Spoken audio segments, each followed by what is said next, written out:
喂，咁你承唔承認自己咧喺攝影界都比較出名㗎啦？叫做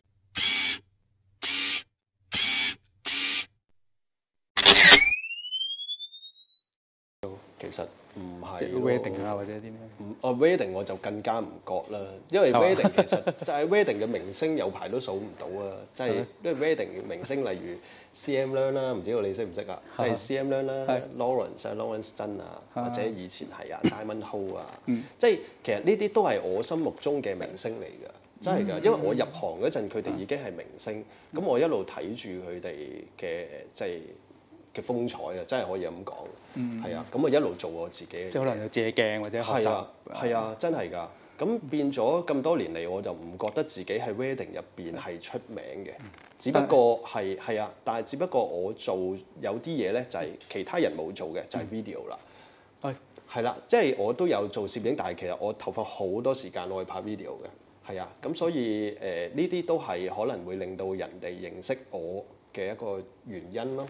係啊，所以我覺得喺咁多年裏邊咧，有好多都係又睇我影相啦，又睇我影 video 啦。到我就17年啦，我都放棄拍 video 啦。係啊，咁我就主力又影翻相啦。係啊，咁啊到而家近咗幾年就真係主力更加多嘅一啲 portraits 啦。喂，點解你會又放棄 video 咁樣？ video 實在係需要更多嘅人手啦，因為其實我主力去做 video 嘅時候咧，成個世界都唔係咁多人拍 video 嘅啫，亦都唔會話咁多一啲好嘅 video 嘅機啊、器材啊、配件啊，同埋個潮流係未去到嗰個上網速度係可以上網咁樣睇 video 嘅。係啊，係近5、6年嘅事嚟嘅啫嘛。係啊，係唔會嘅。咁所以當年我去投放咁多錢去做 video 嘅時候咧，使咗好多錢啊！買隻 Steadicam 加埋個 rig，其實超過10萬㗎，嗰啲咁嘅嘢，你攞嚟拍 wedding 喎，唔係做商業喎。即係我係會做呢啲嘢㗎。我以前買一條路軌16000蚊，嗰2條鐵嚟嘅啫，其實。但係冇啊嘛。係啊，而家你去淘寶是但執啲嘢都有啦。咁但係以前是但買啲嘢都好貴嘅。我以前用咗好多錢，投放好多心機去做。所以喺個 wedding 入邊嘅市場咧，冇其他公司，你揾到第二間都冇。基本上我係去做呢一樣嘢咯。咁但係當我之後再即係見到，應該咁講，個市場即係我哋做好多嘢啦。但係其實香港仲未係好接受或者係願意花好多錢去請人哋做。所以簡單講，以前係做咁多嘢咧係白做嘅，只係一啲熱情係帶住我去做嘅啫。咁當我放棄嘅時候，個市場而家興拍片啦，我唔做咯，啱唔做，係啊，我唔做咯喎，因為真係啊，真係嘅，因為以前係花好多心機時間、金錢就去投放呢一樣嘢，而且拍一個 video 我又要伙計，唔係一個就得㗎喎。係啊，咁你拍一個 wedding，你芒幾部機嘅話，你最少都有2-3個啦。少少地一個人咩芒2部啊，你最少其實都要3個嘅，其實都係咪先？咁所以你咁樣搞法，做翻影相算啦。因為始終咧，我係靠影相嘅收入去頂住拍 video 嘅生意嘅。即係 video 叫有呢樣嘢咁解嘅啫喎。係啊，但係因為我好中意做呢樣嘢啊嘛。係啊，咁所以其實都係任性嘅，一路嘗試好多唔同嘅器材啦。咁所以我諗係因為咁樣會令到行家會覺得我係器材痴啊。係因為的確 video 嘅器材我好捨得買落去。我試過今日買咗翻嚟，唔啱㗎，跟住原來就買第二樣啦。但係嗰嚿嘢唔平㗎喎，嗰度可能買1萬幾千㗎咯喎，我買翻嚟原來唔啱用嘅，跟住可能買咗個 mon 咁樣，嗰個 mon 可能已經係2-3萬㗎喎，嗰陣係啊，哇！買翻嚟唔啱使喎原來。咁係咯，咁我啲錢就使咗咯喎。係啊，冇啊，咁我又冇乜嘢嘅，但係係啊，所以係轉手賣翻出去咯。留唔到錢，唔識啦，同埋呢啲嘢邊有人要㗎？係啊，因為我唔識行內人㗎嘛。我就係識 wedding 嘅攝影師嘅啫嘛。你話要賣俾一啲乜嘢行內嘅拍 video 啊、廣告啊嗰啲，我係唔識呢啲人嘅。咁所以我係咁多年嚟，我都係自己做自己嘢嘅啫。我真係一個自己做自己嘢，隔離係即係隔離屋係邊個啊？隔離單位係咩人啊？我都唔知啊。係啊，好專注。係啊，我唔係刻意要唔中意其他人咯，但係我就係冇接觸過其他人。係啊，咁所以我覺得喺而家慢慢多咗人認識我，我諗就係因為 YouTube 啦。係多咗啦。咁變咗佢哋認識我嘅人，其實大部分都唔係好知我以前做乜嘢嘅。咁咪就知啦。係啊，而家就有機會可以同大家分享一下啦。咁阿 Mills 你好出名嘅喎，聽講你出名打燈好叻嘅喎，打燈可以轉彎嗰啲光係點嘅先？係光會轉彎，係啊！我諗呢件事都即係令到坊間好多人都會有一個誤解啦，係啊！個個想學啊，個個嚟想學係嘛？係啊，即係過嚟跟我學睇光點樣會轉彎係嘛？其實我點樣講好咧？因為我係應該係從來都冇講過光會轉彎呢句説話嘅。咁我諗件事咧，咁講翻簡單講一講件事啦。咁我2018年度啦，我就喺 YouTube 就分享一段影片，就係關於拍頭紗嘅。係。咁啊，你知即係頭紗，無論點薄都好啦，我哋閃光燈直打嘅話咧，你係唔會睇到頭紗裏邊個主角嘅樣嘅，好容易會做到好多反光。係。咁點樣可以避開呢一樣嘢？咁我嗰段影片就係分享點樣去做呢一樣嘢。咁其實光線唔直去啊，即係你都係影相啦，你都會識打燈。其實光線係無所不，即係唔會係淨係得一個方向去噶嘛。你喺呢度擋咗佢，佢會側邊走咗去側邊嘅。佢會滲翻入嚟。係啦。咁如果你光源係啦，你如果光源夠闊嘅話，其實佢亦都係會包翻入嚟。咁如果我就算縱使我用一個硬光源咁樣打過去都好啦，光線會打到去我室內嘅其他地方，總會翻嚟噶嘛。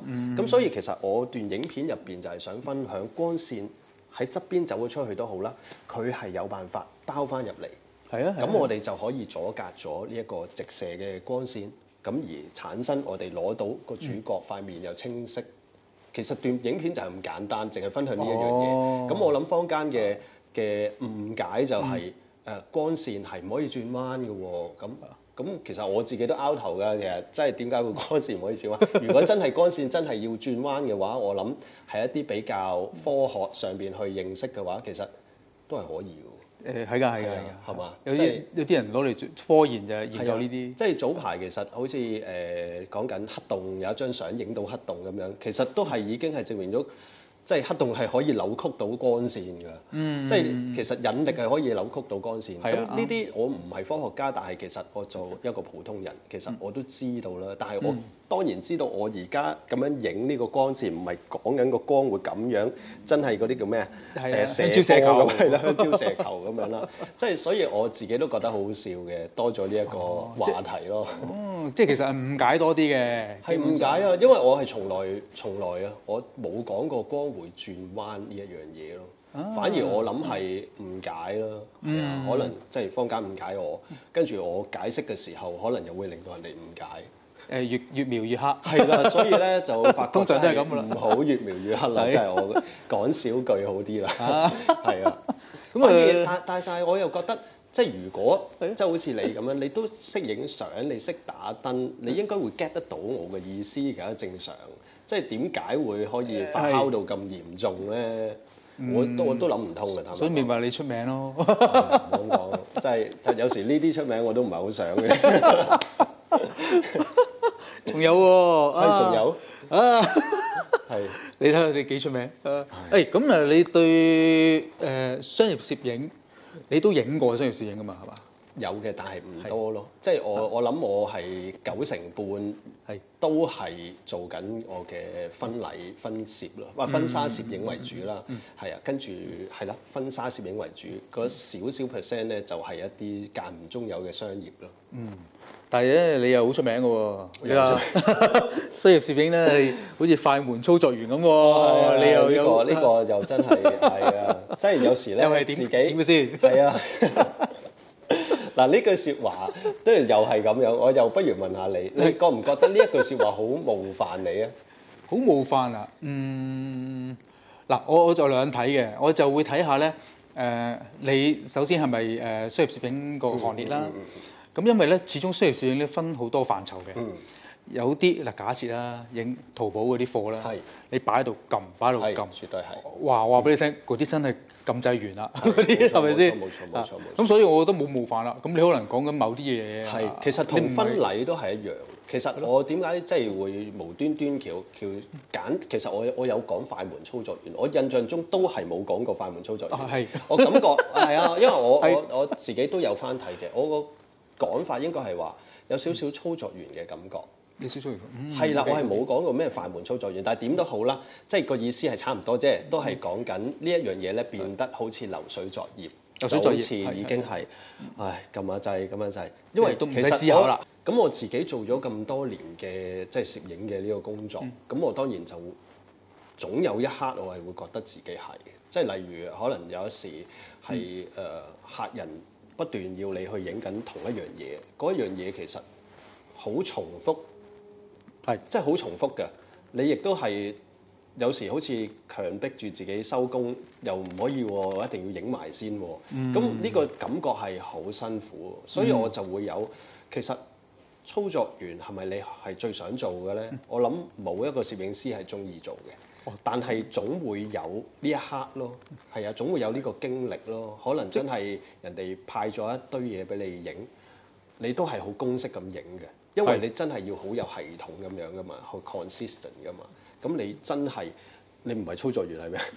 換第二件產品落去咁，換第二個係咁，換第二個係咁。當然你會有換個 setting 嘅時候啦，咁但係你總會係一式一樣嘅時候㗎嘛，咁我就係純粹係有感而發啫，絕對唔係詆毀咩商業攝影，絕對唔係咯。因為首先咧就係喺我嘅印象中，我一直都覺得商業攝影係即係個 level 係高過我做分攝好多嘅。係咁多真心説話嚟㗎呢個係嘛？呢個係真心説話㗎，真係㗎。喺我咁多年嚟啊，喺我一直係咁樣睇商業攝影師嘅。我點會去咁樣睇商業攝影師咧？我從來唔會咯。即係到今日都係嘅。即係當然啦，即係而家可能即係個世界即係混亂啦。但係我一直都認為商業攝影師其實個地位，又或者佢哋嘅能力，佢哋做緊嘅嘢，絕對唔係容易嘅事。咁但係點解即係對號入咗，或者係自己套咗呢一樣嘢俾你自己咧？我都覺得點解你要咁諗咧？即係我一路都係純粹講緊我做緊嘅呢一樣嘢啦，又或者係一啲好商業嘅工作。即係我冇正式接觸過你哋嘅商業嘅領域，但係間唔中都會有做下一啲叫做細 I 啲嘅、少啲嘅規模嘅公司嘅呢一啲嘢，俾我嘅感覺，的確係嘅喎。我去影一啲點講咧？可能係一啲公司嘅員工嘅嘅職員照咁樣咯，我都有影過㗎。哇！咁嗰啲仲唔係有少少操作員嘅感覺係咪先？即係你個 setting 一樣㗎嘛，你唔會 tailor make 呢一個杆俾呢一個員工咁樣㗎嘛？唔會㗎喎，正常都係咪先？除非你真係有啲特殊情況啦，我估。咁所以呢啲咪會有少少俾我嘅咁嘅感覺咯。咁所以呢啲嘢同婚禮影一班人大合照，張一樣都係喎。係啊，咁呢個仲唔係？咁所以其實我絕對唔係貶義嘅喎，我自己都做緊呢一樣嘢。其實即係咩類別嘅攝影咧？一去到即係我哋要畫晒眼啊嘛，或者好似咁啦，快啲收工啦咁樣。係啊，嗰個就係感覺就係操作員嘅感覺。其實我覺得我相信可以肯定嘅，每一個職業嘅攝影師都一定經歷過。如果唔係，佢唔會成長，佢唔會有一個產生到另外一種想法出嚟。因為每一個入行嘅時候咧，總會係哇，全部都係 passion，全部都係熱情嚟嘅。咁但係當你一路做嘅時候，咦唔係喎，開始流水作業咯喎，你就會產生到第二個想法啊！我係時候要做一啲自己中意做嘅嘢，工作就還工作。咁所以其實我覺得有冇問題都冇問題嘅喎，最緊要你識唔識平衡呢一樣嘢，唔好再成日覺得自己哇我好叻，我一定係充滿熱情嘅，所有嘢都係充滿熱情嘅，即係唔係咯？我只不過係一個即係好寫實嘅一個活生生嘅一個人版。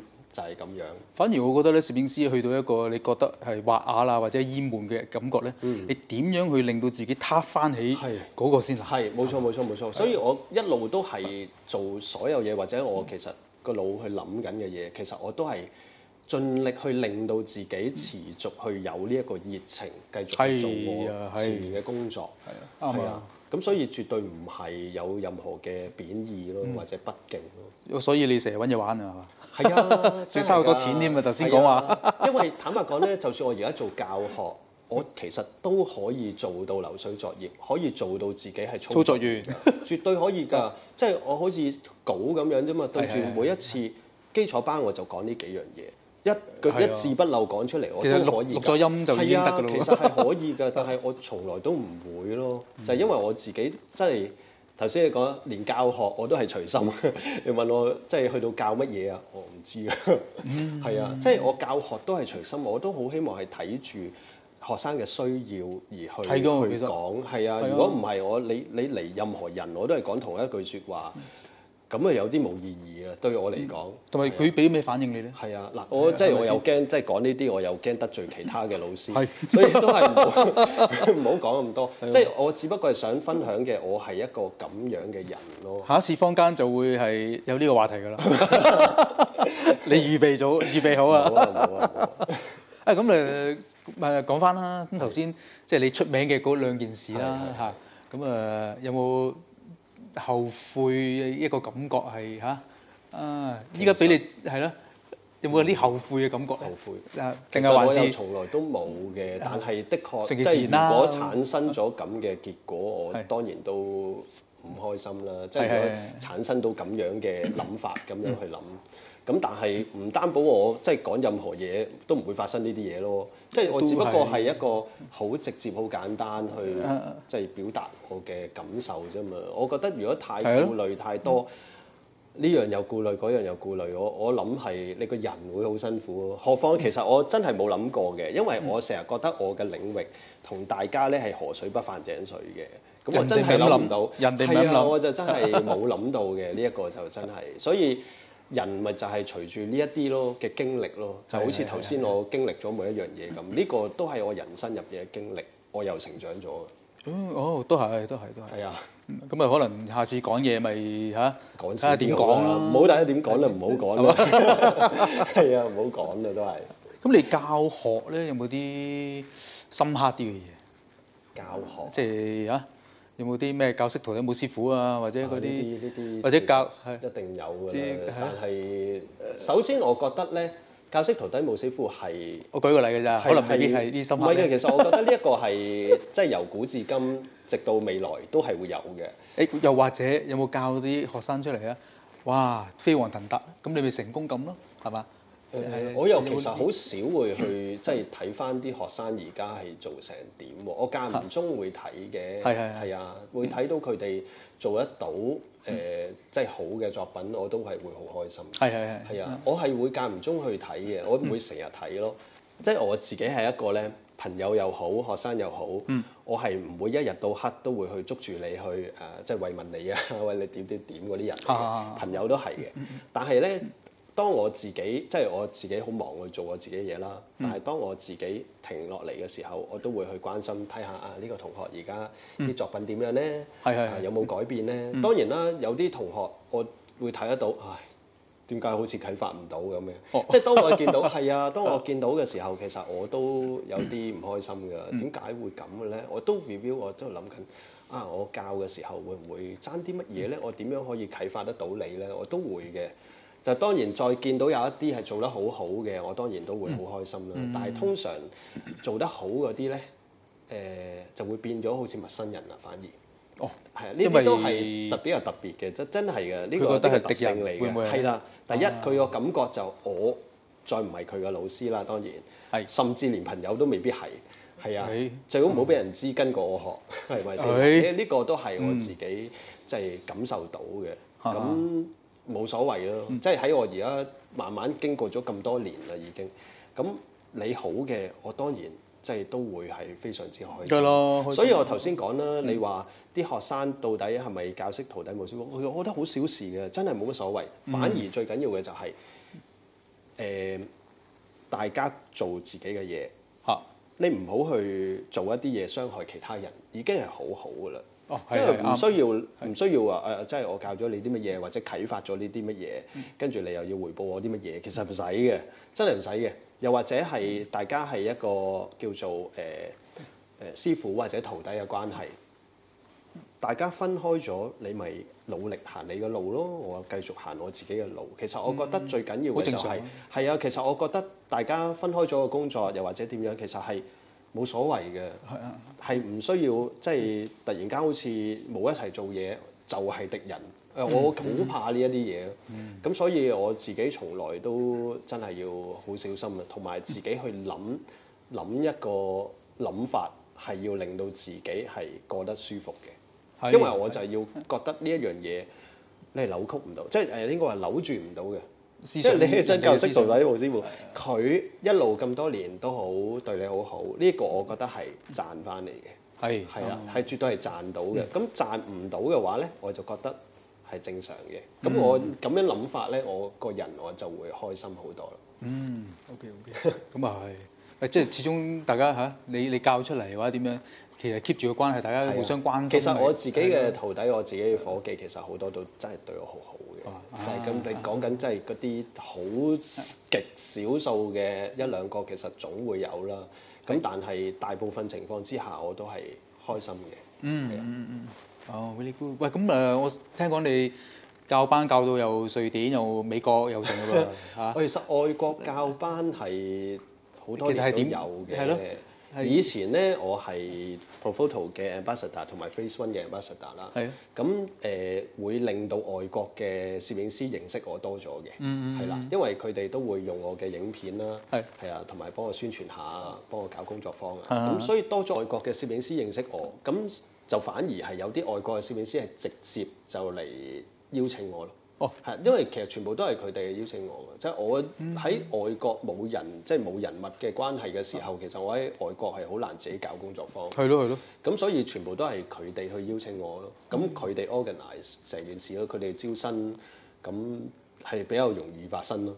係啊。咁因為聽講你未去美國喎，跟住。係啊！我今個月中會去美國3個星期。其實本身就淨係一個地方邀請我去搞工作坊嘅。係咧。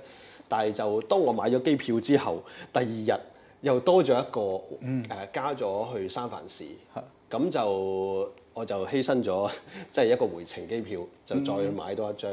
咁啊，其實都開心嘅，即係順便一次過啊嘛，唔好話翻咗嚟隔咗冇耐又話要過去咁樣。係啊，咁所以都開心嘅，因為其實我自己覺得經歷咗幾年嘅疫情咧，我又冇成日去 update 我自己嘅即係近況係寫英文咯，全部都中文嚟嘅啫嘛。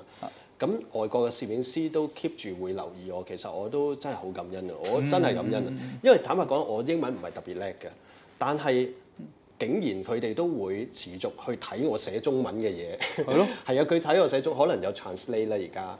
咁佢哋 keep 住會睇，亦都係即係仲咁有誠意去請我去外國嗰度做工作坊。咁其實我真係覺得呢一個係 bonus 啊！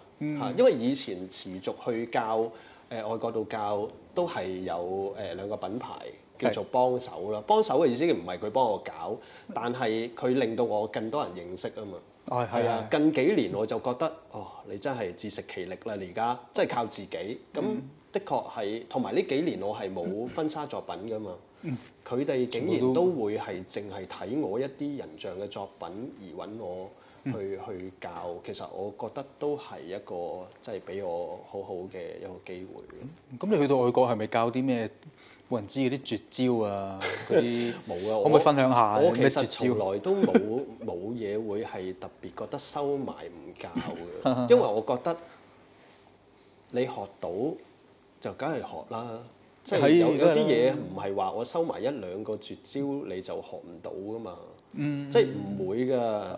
就算講咗俾你聽，你學唔到就係學唔到㗎啦。即係唔需要特別刻意去收埋嘅，因為我自己覺得我嘅作品咧唔係技術走出嚟㗎。我其實唔係好高技術㗎咋。係啊，我到而家都一路㗎。即係你話其他坊間去有啲即係嘅讚賞，我當然好多謝啦。但係其實我一直以嚟我都唔覺得自己嘅作品係好高技巧技術做出嚟嘅。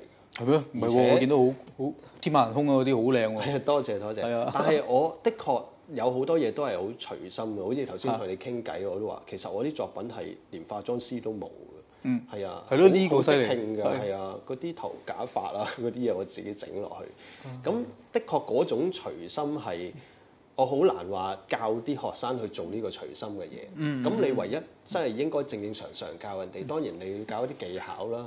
咁所以其實技巧係咪可以即係蓋過晒一切嘅嘢咧？喺我嘅角度就唔係咯，並唔係話你學晒技巧你就可以做得好。係啊，所以我就覺得係你需要持續同埋用心咯。你一定要薰陶自己嘅生活。你生活側邊嘅係咩人啦，你見嘅咩事啦，你所睇嘅、你聽嘅係啲咩嘢啦，自然你個人你就會薰陶到一啲想法出嚟，你就通過攝影去做呢一樣嘢。所以頭先又係一開始你問我，即係係咪真係好熱愛攝影、中意攝影？其實我真係唔係特別熱愛攝影嘅，我只不過係通過攝影去做我個腦好想產生出嚟嘅畫面。係啊，所以攝影 OK 嘅，但係我又唔係好 focus 喺裡面咯。所以你話對器材啊，我係會買，係因為我追求嘅結果，而唔係鍾情喺玩器材裏邊咯。係啊，啱。同埋我睇你啲作品咧，好覺得就係嗱好多嘢好吻合啦。點解咧？你好多構圖上啊、擺位啊成咧，咁啱啱你原來係之前做設計嘅，你做設計嗰啲嘢就好吻合啦，因為你好多全部係構圖啊、設計啊各方面咧，先至可以達到嗰樣嘢嘅有陣時。唔知有冇關係咯？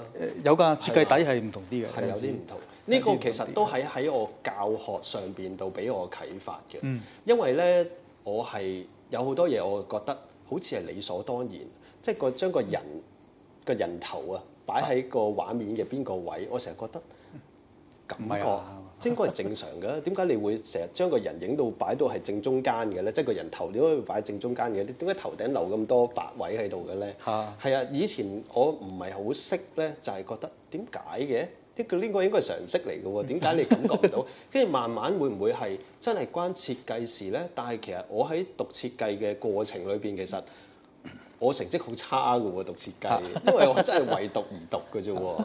係啊，聽講你都係讀大一喎。係啊，你都係讀大一。即係我讀嘅時候，其實係我都係一啲好懶嘅學生嚟㗎，即係又唔交功課啦。即係翻學嗰陣又瞌眼瞓啦，係啊，因為我係讀夜校嘅，你咧？我都係。係啊，咁我日頭係打工嘅，即係翻咗工，跟住放咗工先走去翻工，所以咧係好眼瞓嘅成日都。係啊。咁所以其實真係冇心機，我又唔覺得我係喺設計嗰陣，即係讀設計嘅時候讀到啲乜嘢咯。我自己讀咗啲乜嘢咧？坦白講，我自己都唔知，冇印象啊。讀咗啲乜嘢？成日都叫你翻屋企畫嘢，畫嘢咯。畫嘢咯，喺個堂上面又畫嗰個石箍嗰啲嘴啊，個鼻啊，係啊，攞啲龜筆畫。唔係喎，依家諗翻起咧，其實嗰陣時咧，你畫嗰個鼻啊、嘴嗰啲最興㗎啦，入去一定係㗎啦。但係依家諗翻起咧，原來你嗰啲 shadow 啊成啊，依家咧就全部就係完全同影相。但係當年因為自己又唔係太認識嘅時候咧，當時自己都唔係畫得好嘅，即係唔係畫得靚嘅。我都係。係啊，所以有好多嘢我就係咁諗咯，唔係太關我，因為我讀設計事咯。因為我讀嘅時候其實我都覺得個阿 Sir 好煩啊，講埋啲嘢成日又揾走一尺嚟度。使乜度得咁準啊？咁啊，成日係啊，好煩嘅，畫條樓梯唔知畫幾耐先畫得到。咁我唔覺得我係因為讀設計而做到，反而我覺得有好多嘢係生活上邊令到我嘅感受唔同。所以我而家教即係我講教啊，分享俾學生嘅都係講俾佢聽，你要改變你喺生活上邊。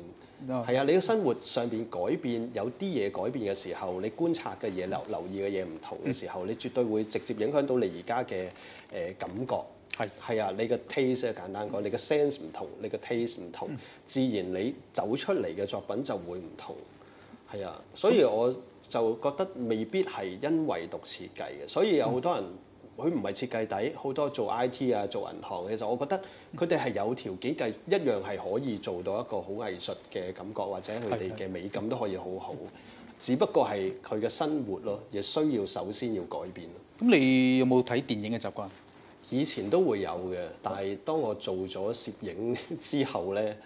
真係冇啊！我以前咧真係叫做曾經好想有一個 dream house 喺自己屋企咁啊，即係叫做曾經實現呢個夢想嘅時候咧，成個廳我同屋企人講：呢個廳你唔好搞，我搞，即係我嘅，係啦。跟住自己買套即係100寸嘅投影啊、音響啊，做晒啊 3D 投影啊。結果我係睇唔到超過5套戲，成個廳係啊，即係太忙定係咩咧？喺度係啊，因為真係好攰。係啊，我諗十年前到啦，係啊，10零年前啦，10幾啦，係啊，咁變咗我係好中意電影嘅，但係真係冇。會唔會電影？我而家我諗我自己係啊，嗱點講咧？我有啲嘢我係中意，但係咧我係唔多睇嘅。例如我話中意電影啦，其實我係唔多睇嘅。我中意迪士尼啦，但係其實我又冇睇迪士尼電影嘅。係啊，即係我係可以睇到佢一兩個 poster 或者睇到幾個畫面，我就會好中意，我亦都會認住呢個感覺。即係可能佢淨係個畫面加咗一啲配樂，已經好令到我入咗心㗎啦。我就同人講，我好中意迪士尼㗎啦。係啊，可能就係因為嗰少少嘢，係啊，因為我可能冇睇過迪士尼幾多套戲咁樣，即係我係一個係好容易捉到，係啊，捉到某一樣嘢就會入咗心，就好似頭先講嗰本寫真集，其實我唔睇一本寫真集嘅，即係無論係性感同唔性感都好啦，我係唔睇嘅呢啲嘢嘅，咁只不過係嗰次咁啱就揭咗呢本書，就因為我做呢份稿，主要啟發到你我睇到嗰啲相，係啊，咁所以咧，其實你問我有冇第二個啊，我噏唔出。你問我有冇認識其他攝影師，我都噏唔出。係啊，即係你問我噏多個嚟聽下，我都噏唔到多一個。係啊，因為我腦真係得一個。係啊，就咁簡單。即係我個人就係咁㗎咋。你問我用緊呢一樣嘢，我係屬呢一樣嘢咯，叫做。但係你問我其他，我就答你唔到㗎啦。係啊，即係我而家用緊部相機係點樣嘅？你問我第二個牌子啊，講緊其他嘢，我答唔到嘴㗎。所以器材我冇辦法答到，因為實在太多唔同嘅嘢啦。咁我亦都冇興趣去試。係啊。即係除咗器材，頭先講呢啲咁嘅生活上邊嘅電影啊，呢啲嘢其實我都答唔到嘴㗎，因為我淨係會知道我中意某啲嘢，嗰啲嘢就會喺我心裏邊。可能我當我拍 video 啊，當我去剪片啊，要配樂啊，又或者係要做個畫面出嚟嘅時候，自然停留咗喺我入邊嘅嘢咧，就會產生咗出嚟。係啊，可能呢啲嘢累積咗，大家就會覺得啊，好似有好多嘢喺裏邊。我諗只不過係呢度儲啲，嗰度儲啲，又唔係啦，而唔雜亂咁樣儲，因為雜亂就係你乜都睇，乜都聽，你睇得太多，聽得太多，你入邊儲嗰啲乜其實你都唔係好知。即係我可能係叫做係啦偏食啲啦，即係淨係偏好某一啲嘢，我先會吸收。係啊，因為太多嘢吸收，其實我係冇能力吸收到咁多嘢㗎嘛，其實係有限啦。係啊，一個人太有限㗎嘛，你樣樣都吸收嘅話，又或者呢個攝影師勁喎，嗰個攝影師勁，你睇完呢個又睇嗰個，睇完嗰個又睇嗰個，咁你樣樣都想要，其實我就冇能力可以即係咁樣實現出嚟咯。咁但係嗰陣時你啟發你嗰本寫真集咧，裡面有冇啲相咧？其實類似嗰個感覺，你已經做到出嚟啊？或者有冇話我計劃緊咧？有啲嘢想玩就係呢啲咁樣。有啊有啊有。咩計劃？有啊，其實喺嗰本書睇完嗰本書做咗嗰個稿之後咧，其實都隔咗好4-5年，我先去攞部相機，即係先數碼相機彈出嚟啦。我先嘗試去做呢啲嘢，但係唔成功嘅，即係從來都唔係太成功嘅。咁啊，直到我喺2020年。疫情開始，我再嘗試。其實我係中間不斷去嘗試嘅，但係其實都冇一次係我會覺得係 OK，係啊。但係都係追住嗰個。係啦，我一直到今日我都冇放棄過去再追求呢一樣嘢㗎。係啊，我喺早2年同埋舊年我自己生日，我都送咗輯相俾自己，即係我去再影一輯，就係我嘅初心嚟嘅。繼續都去做嗰樣嘢，係啊。咁而家其實當然啦，我都冇辦法做到夜煲號嗰種味道感覺啦。但係我開始滿足我自己做出嚟嘅嘢啦。係啦，即係起碼我對得住自己嗰個初心，我仲記得自己個初心。我係因為咁樣嘅相而中意人像嘅攝影。跟住通過呢樣嘢就無厘頭走咗去婚紗攝影。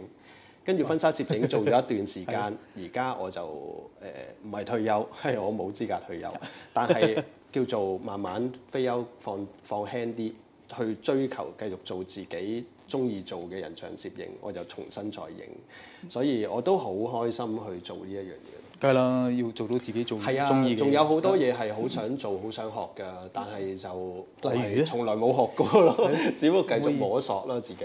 可唔可以分享下啲咩嘢嚟嘅咧？即係想做，但係又未曾。想做，但係又未曾啊！其實好難，好虛無嘅嘢嚟嘅喎，好虛無喎，真係噏唔到喎。我成日咧都揾嘢玩㗎，咁所以咧睇下下次有冇機會咧，你有啲咩 idea？喂，我哋一齊玩啊咁樣。可以，其實 OK 嘅。其實我就真係到而家都冇試過同其他攝影師 crossover，真係冇，真係冇。我成日同啲手足講，喂，我又買咗啲唔知咩啊，又試啲唔知咩，買咗啲嘢嚟試，買咗啲嘢嚟試。我以前都有同啲同事咁樣先玩下嘅。係啊，以前咧我都會間唔中拍微電影嘅，即係但係通常都係有頭冇尾咁樣啦。但係所謂嘅呢啲團隊嘅活動咧，主要我都係希望大家通過非工作嘅拍攝，大家練到默契啦。同埋練到係啦，同埋到底呢啲嘢點用嘅？例如啲燈點打啦，例如部機應該點樣啦。我哋冇理由攞個客人嚟做實驗噶嘛。咁所以我以前我以前好中意做呢啲嘢㗎。所以咧，啲人唔知我到底搞乜嘢啊，即係搏出名啊，定乜乜物啊咁樣搏出位啊。其實唔係啊，我係通過呢啲活動去同我自己嘅團隊交流咯。係啊，咁所以我以前係好中意做呢啲角色㗎，即係去發起一啲嘢去做啊咁樣。好，咁今日咧時間差唔多啦，咁咧今日邀請到阿 Miu 上嚟啦，多謝佢時間先啦嚇。希望未來咧仲有機會請你上嚟傾偈啊，或者大家更加多合作啦。好啊，多謝你先啊。係。好，咁提提大家 subscribe 我哋，同埋撳我哋通知鐘仔咯喎。多謝你哋啊，拜拜。